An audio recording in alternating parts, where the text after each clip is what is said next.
Бүгін саба Киевде Столтенберг Украина президенті Володимир Зеленскийнен бері Украина НАТО комиссиясының отырышуына кечірді.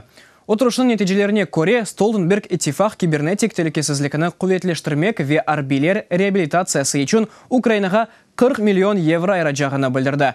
Бұның иле НАТО баш кетебі яңы Украин үкіметінің ислатларына алғышлады. Шу жүмледен қабарджилыққа қаршы ислатны. Президент Зеленский Киев Шымали Атлантик иттифақнен берберлікте қара деңізде талимлер кечірежек деп хабер етті.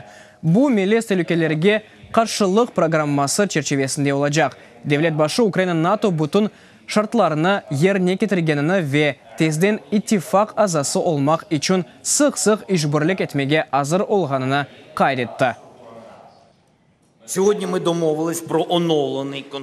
Бүгін янартылған бірлештірілген лехалар аққында анлаштық. НАТО кенлештірілген имканлар программасы черчевесінде ишбірлікнің истихбаллеріні музакере еттік. Мен Украина бұяны ишбірлік севесінде азыр олғаныны анлаттым. Бұның иле Қара Дениз бөлгесінде телекесізлік ве тұрғынлық құветлештірілуіні девам етежекміз. Умий талимлер кечірежекміз. Have also welcomed the steps your government has taken to fight corruption. Қабаржылыққа қаршы Украина үкіметінің бүтін адамларыны алғышлайым.